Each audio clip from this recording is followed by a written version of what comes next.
Hulu's reboot premiered on September 20, 2022, bringing another original show to the streaming service. Although Hulu has quite a few shows through its partnership with FX, there have been plenty of successes for the service where original material is concerned.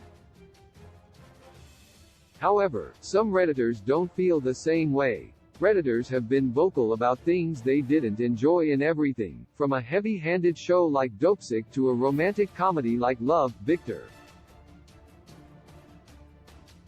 Although these shows have had a great reception overall, not all Hulu shows can please everyone, with a few minority opinions about popular dramas and comedies. The Handmaid's Tale lacks subtlety in its storytelling. The Handmaid's Tale is set in a dystopian timeline where an American civil war has caused a totalitarian regime where fertile women are kept as prisoners. Redditor Russ of Rains thinks it's as on the nose, expository and heavy-handed about its themes as it can possibly get. There are quite a few terrible things the Handmaid's Tale characters do for survival, which is difficult to be subtle about since the show's intention is to display the horrible treatment in the flesh. The Redditor isn't wrong about the obvious trauma on display, but viewers and critics have responded well to how it conveys the thematic quality of The Handmaid's Tale. Looking for Alaska has a cliché plotline. John Green's book adaptations are similar since they stick to tropes found in the young adult genre. Redditor Stabler Lamp feels like they could all be one story because they all have the same plot. Looking for Alaska is about a teenager who falls in love with a girl called Alaska but has to come to terms with the fact that they can't be together. The Redditor makes a fair point about the similarities between John Green's other works since Paper Towns and The Fault in Our Stars were along the same lines.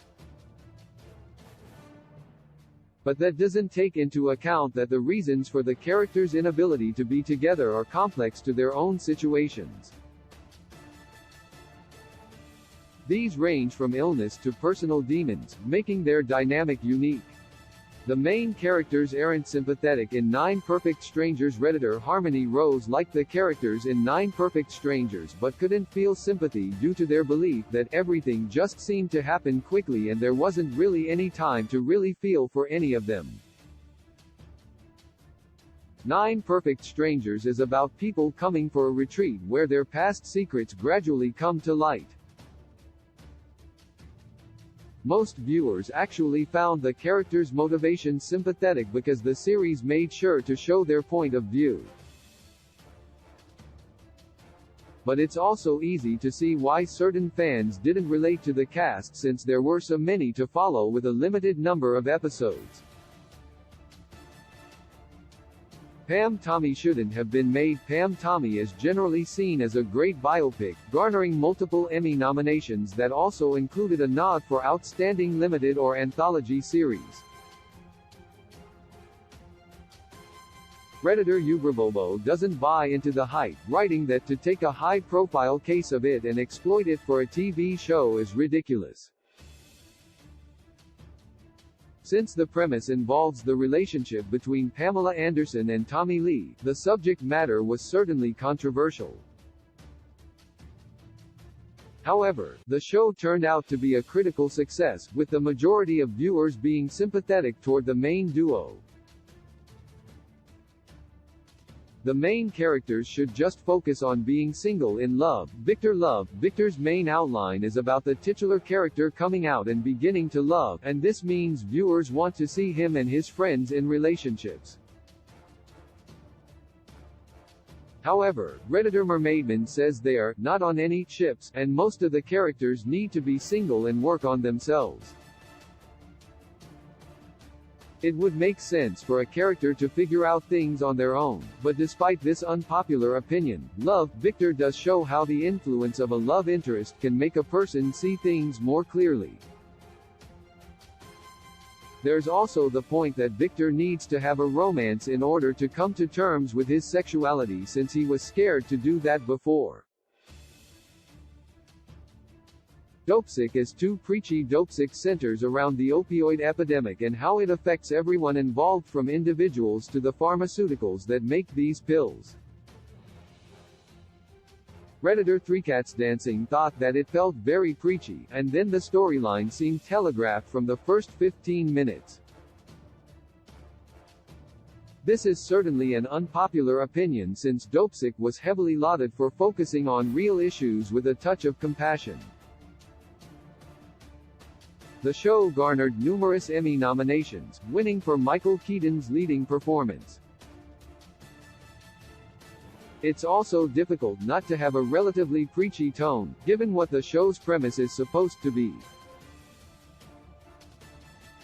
Future Man tries too hard with its comedy. Future Man follows a mild-mannered man who is suddenly whisked into the future by video game characters to stop a catastrophe.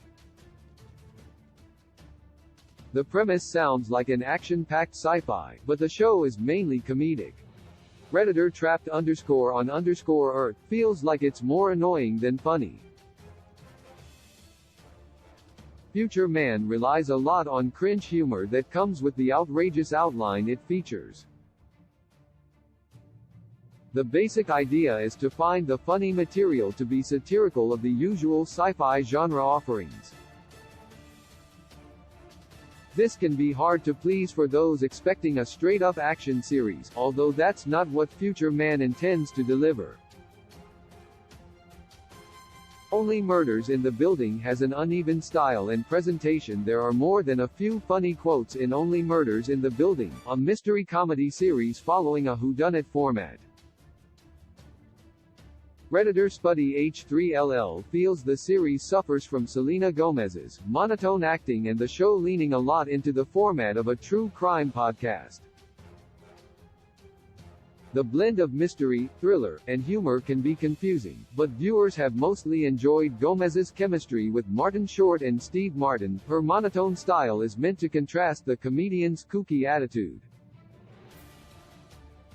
Only Murders in the Building has also been praised, since the true crime podcast style is a departure from the norm in the whodunit genre.